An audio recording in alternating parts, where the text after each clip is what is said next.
The windshield wipers fought a losing battle against the relentless snow as Lydia Hayes gripped the steering wheel of her ancient Ford pickup. The 23-year-old paramedic squinted through the white darkness, her 12-hour shift at Pinewood Memorial Hospital finally over, home just 5 miles away through the worst blizzard Montana had seen in decades. She almost missed it, the glint of metal where metal shouldn't be, headlights pointing at an unnatural angle down the ravine off Route 16. Lydia's training kicked in before her common sense could object. She was already pulling over, grabbing her emergency kit from the passenger seat. The cold hit her like a physical blow, the wind stealing her breath as she stumbled through knee-deep snow toward the wreckage. A black Bentley lay crumpled against a pine tree, its hood accordion folded around the trunk, steam hissing into ice crystals in the freezing air. Blood streaked the shattered driver's window, a crimson trail leading away from the car and disappearing into the swirling snow. Lydia followed it, her flashlight beam bouncing wildly, heart hammering against her ribs as the implications sank in. Someone had survived the crash and was now wandering injured in lethal cold. She found him collapsed beneath a snow-laden pine, barely conscious in a suit that probably cost more than she made in 3 months. Blood soaked his left side, and when Lydia gently turned him over, she found 2 distinct wounds that her experienced eye immediately recognized. Gunshot, not crash injuries. The man's eyes fluttered open, dark and unfocused with pain. A gold signet ring glinted on his hand as he weakly tried to reach inside his jacket, mumbling something that sounded like Francesco, before his arm fell limp again. Lydia knew she should call this in. Gunshot wounds meant police involvement, but the nearest help was at least 40 minutes away in this weather. With the temperature plummeting and his blood pressure dropping fast, this man had minutes, not hours. "I'm going to help you," she told him, already cutting away his shirt with medical shears, revealing a torso mapped with scars that told stories of a violent past. 2 fresh wounds oozed steadily, one through his shoulder, another lodged in his side. With practiced efficiency, Lydia packed the wounds with gauze from her kit, applied pressure bandages, and wrapped her own coat around his shivering form. The stranger was tall and solid with muscle. Getting him to her truck would be nearly impossible alone, but leaving him meant certain death. Adrenaline and determination fueled her as she half-dragged, half-carried him up the steep embankment, her boots slipping on hidden ice beneath the fresh powder. Twice they nearly went tumbling back down, the man's weight threatening to pull them both into the ravine. When she finally managed to haul him into her truck's cab, Lydia was drenched in sweat, despite the freezing temperature. The stranger drifted in and out of consciousness, occasionally mumbling names and fragments that sounded like warnings. Ambush and traitor, among the few words she could make out. The 3-mile drive to her isolated cabin took 20 agonizing minutes through the worsening blizzard, the truck's wheels spinning for purchase on the unplowed road. All the while, Lydia kept glancing at her passenger, watching his breathing grow more labored, knowing that every second counted in the race between life and death playing out beside her. Lydia's cabin appeared through the whiteout like a mirage, a small cedar structure with smoke curling from the chimney thanks to the self-lighting stove she'd splurged on last winter. She pulled as close to the porch as possible, killed the engine, and faced her next challenge, getting a man twice her size inside. Her living room transformed into a makeshift trauma center as she cleared the coffee table with one sweep of her arm, medical textbooks and mugs crashing to the floor. The stranger lay unconscious now, his skin waxy and cold to the touch as she cut away his ruined suit. The wounds were worse than she'd initially assessed. The shoulder had gone clean through but was still bleeding freely. The side wound had a bullet lodged against a rib, the surrounding tissue already showing signs of infection. Lydia worked with desperate focus, her training at the understaffed rural hospital having prepared her for emergencies most paramedics never faced. Using tweezers sterilized in the flame of her gas stove, Lydia extracted the bullet, dropping the misshapen metal into a bowl with a clink that seemed unnaturally loud in the quiet cabin. The man didn't flinch, a bad sign that shock was setting in fast. She ran IV fluids warmed against the fireplace, stitched both wounds with the steady hands that had earned her the nickname Surgeon among her colleagues, and wrapped him in every blanket she owned. The fever hit just after midnight, his body finally fighting back against trauma and exposure. Through the long night, Lydia monitored his vitals, changed cooling compresses, and listened to fragments of delirium that painted a disturbing picture. "Francesco betrayed us," he muttered at one point, grabbing her wrist with surprising strength, his eyes open but unseeing. The shipment, family meeting, trap. At 3 a.m. and she found a wallet in his shredded suit jacket, genuine alligator leather holding no ID, just a stack of $100 bills, and a single business card for Westlake Imports with a Boston phone number. The gun holster under his arm had been empty, but the shoulder rig was custom-made, expensive, meant for someone who regularly carried a weapon. Dawn approached with howling winds rattling the cabin windows, the blizzard showing no signs of abating, as Lydia dozed in the armchair beside her patient.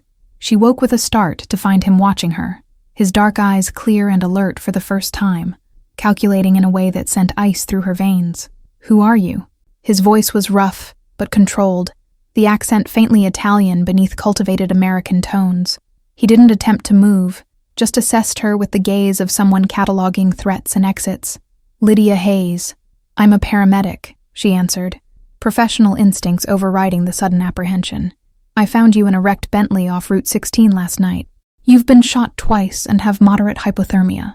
The man absorbed this information with an unsettling calm, then attempted to sit up, immediately falling back with a grimace that betrayed his pain, despite obvious efforts to conceal it. "My phone. I need to make a call."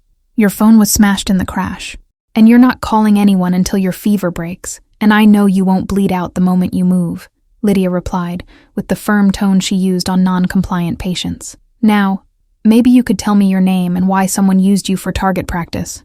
For a long moment, the stranger stared at Lydia, his expression unreadable before he finally answered, "Dante Blackwell." The name rolled off his tongue with practiced ease, yet something in his delivery suggested it might not be real. Lydia didn't push. His identity mattered less than his survival right now. She checked his bandages, noting with relief that the bleeding had mostly stopped, though infection remained a serious concern in the shoulder wound.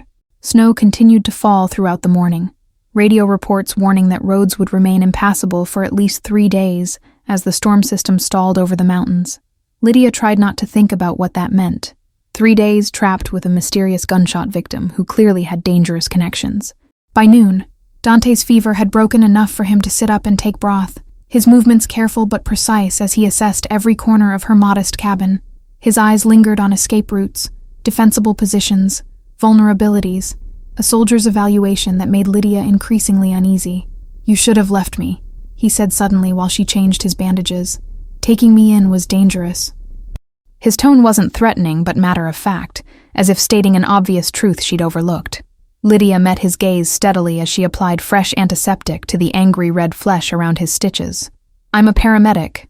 We don't leave people to die in snowstorms, regardless of their circumstances." The distant sound of engines broke the silence that followed.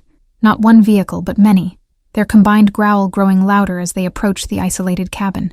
Dante's entire demeanor changed in an instant, tension coiling through his body as he struggled to stand.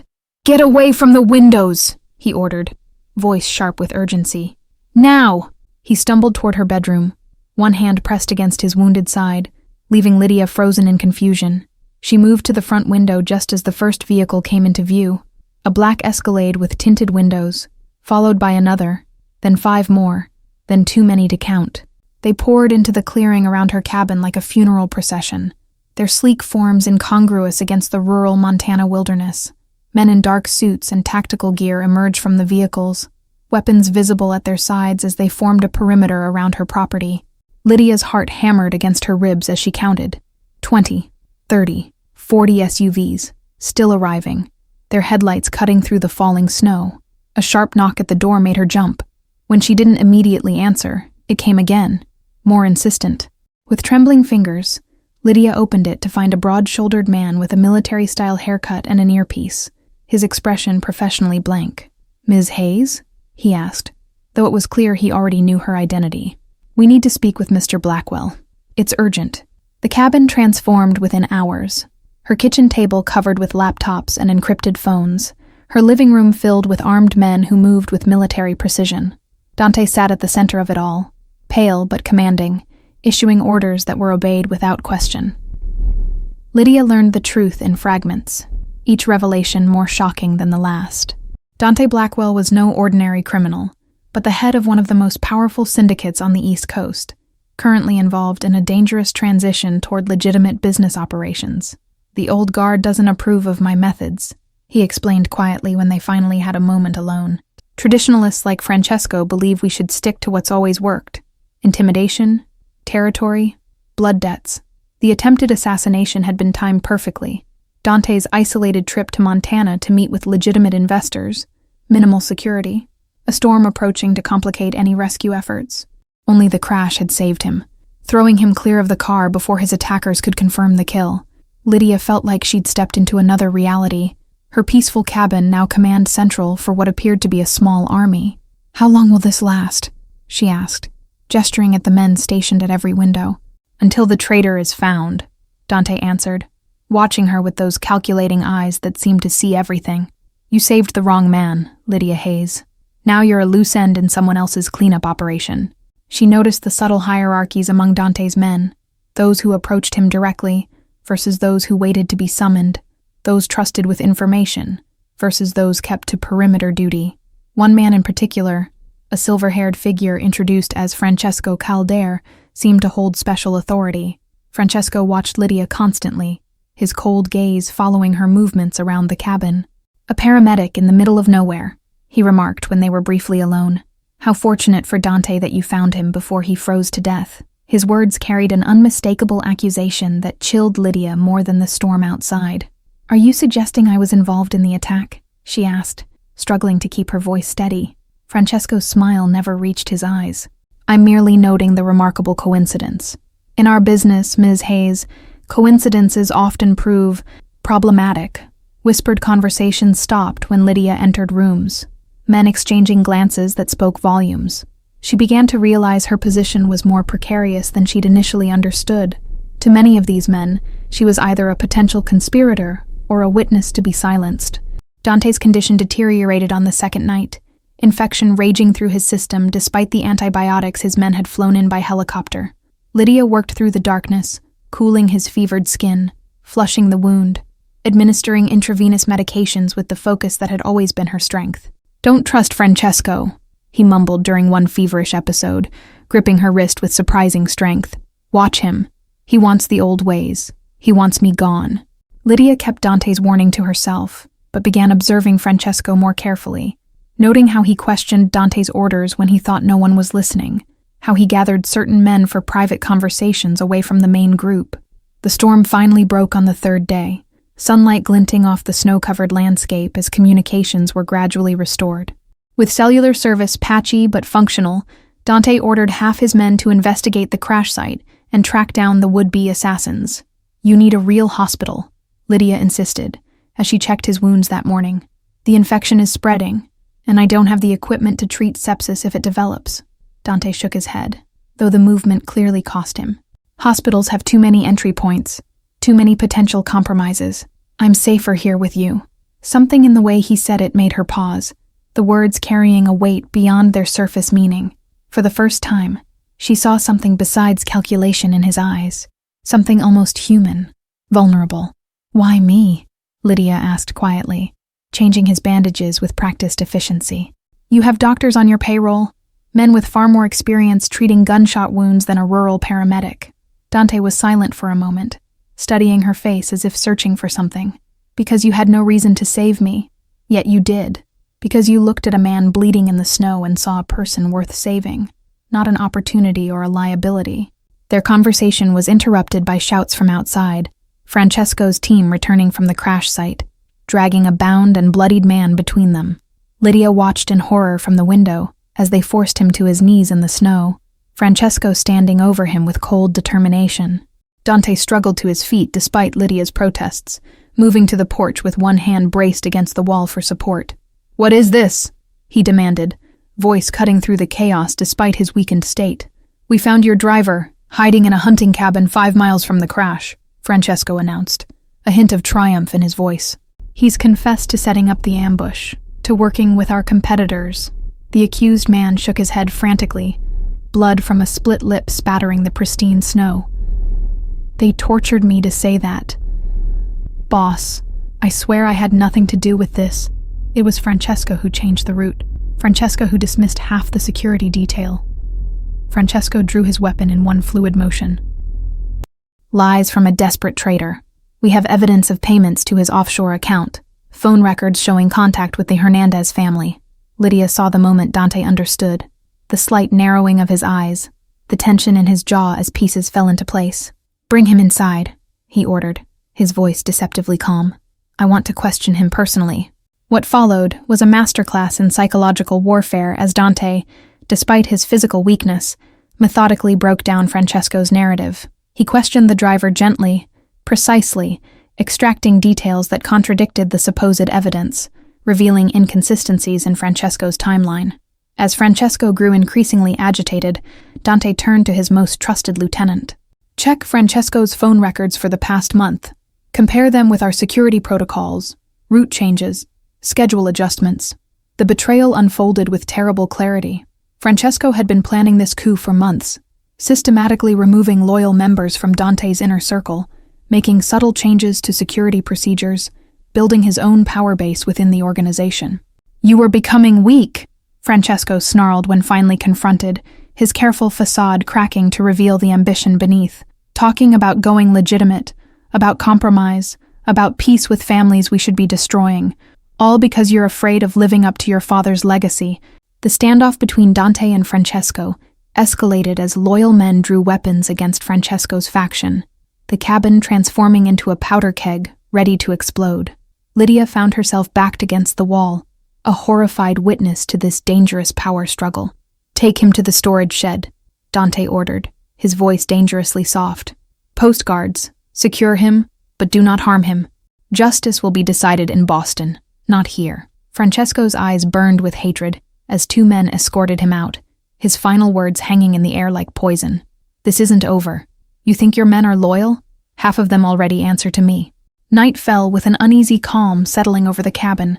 The remaining men split into clear factions, those still loyal to Dante, and those watching, waiting for Francesco's supporters to make their move. Lydia moved cautiously between them, treating injuries, checking Dante's wounds, feeling the tension build with every passing hour. Dante insisted on remaining in the main room despite his condition, a visible display of strength that cost him dearly in pain and exhaustion.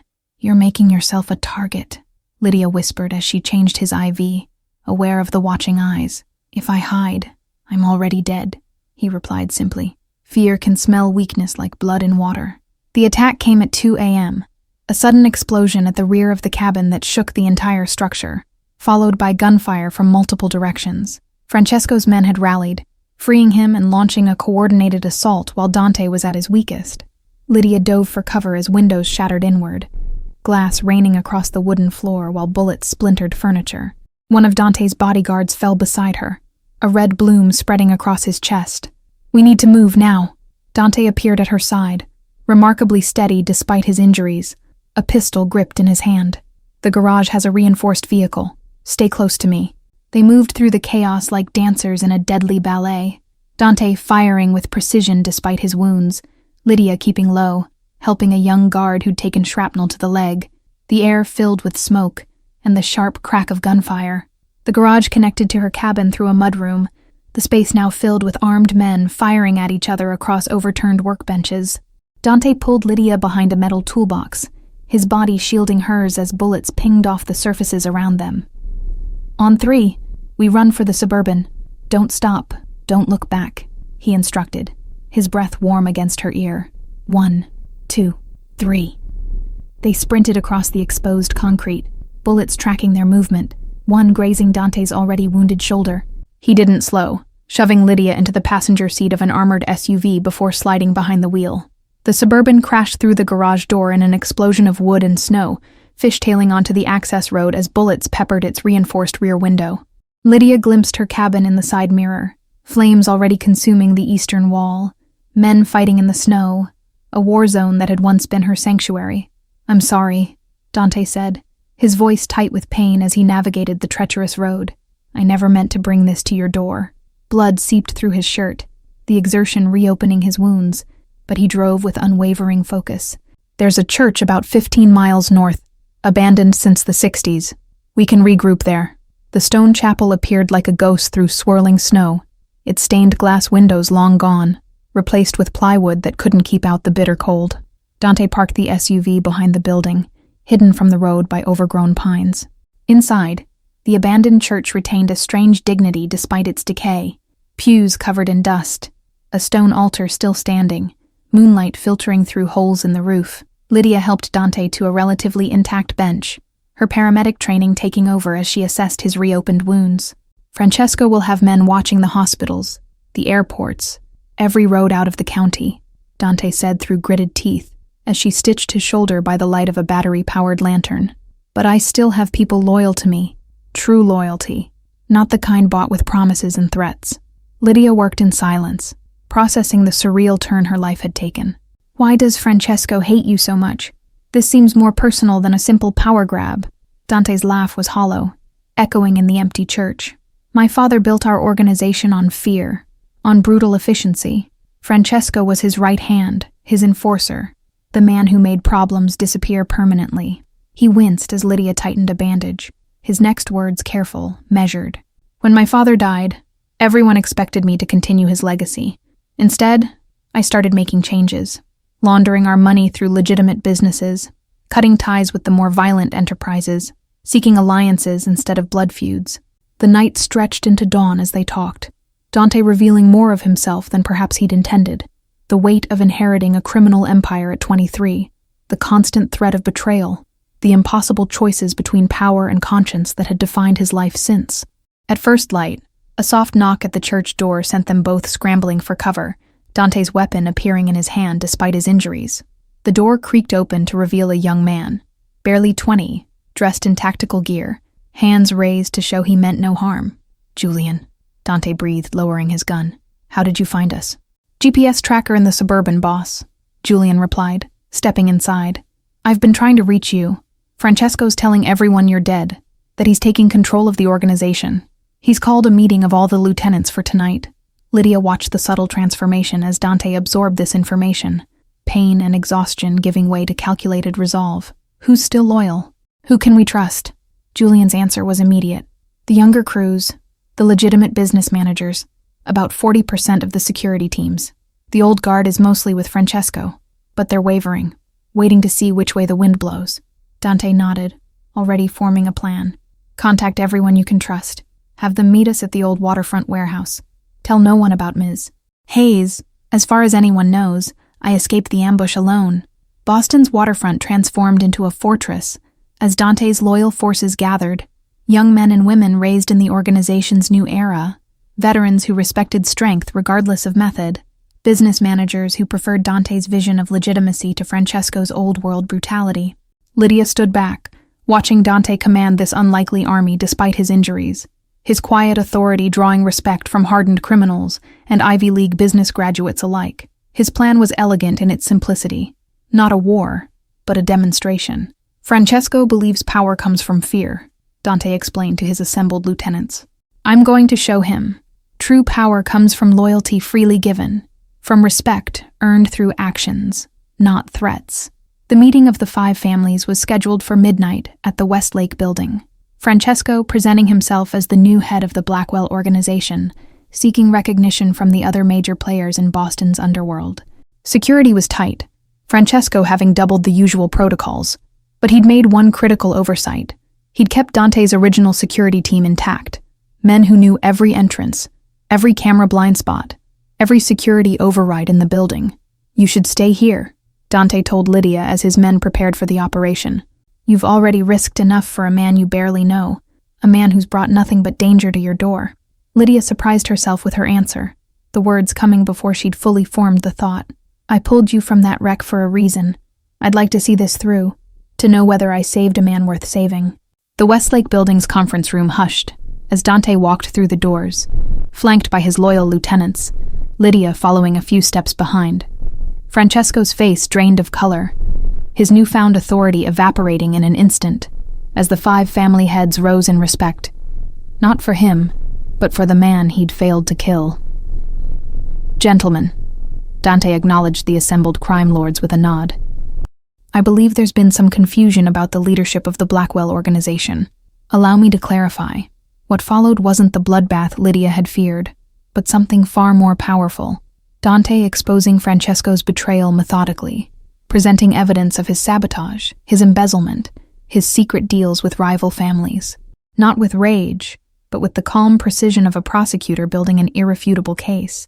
The other family heads listened in silence, their expressions hardening as Francesco's treachery became clear, not just against Dante, but against protocols that had maintained peace between their organizations for generations. In the old days, his punishment would be simple, Dante concluded, his gaze sweeping the room before landing on the pale, sweating Francesco. A traitor's death, brutal and public. A message written in blood. The room held its collective breath, Francesco's men already stepping away from him, distancing themselves from his inevitable fate. Dante moved closer, his voice dropping so only those nearest could hear. But those days are over, at least in my organization. Dante turned to the assembled crime lords. Francesco will face justice, real justice through the legal system. His financial crimes alone will put him away for decades, without a single drop of blood spilled. Shocked murmurs rippled through the room at this unprecedented approach. One of the older family heads, a gray-haired man with cold eyes, leaned forward. "You're changing the rules that have governed us for generations. Why should we accept this?" Dante's answer was simple, powerful in its authenticity. Because violence breeds violence, vengeance breeds vengeance. Because I was dying in the snow when a woman who owed me nothing chose mercy over indifference. She showed me another way as possible. In the days that followed, Lydia watched a transformation unfold.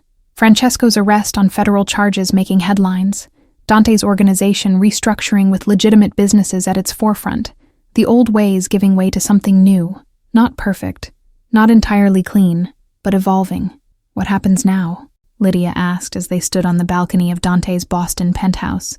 The city lights spread below them like fallen stars. "You go back to being Dante Blackwell, reformed crime boss, and I return to Pinewood Memorial and pretend none of this ever happened?" Dante turned to her, his expression more open than she'd ever seen it. "Or you stay, not as a hostage or a witness or an obligation, but because two people who never should have met somehow found something worth keeping in the middle of a snowstorm." The choice before her was impossible, illogical. Her quiet life as a paramedic against something dangerous and unknown with a man still walking the tightrope between two worlds. Yet when Dante reached for her hand, she didn't pull away. "I saved your life," Lydia said softly. "Maybe now you can show me how to really live mine." Thank you all for following this story to its conclusion. If you enjoyed it, please write in the comments where you're watching from. And don't forget to like, subscribe, and share this video. Your support is what keeps these stories coming, and I couldn't continue creating them without you.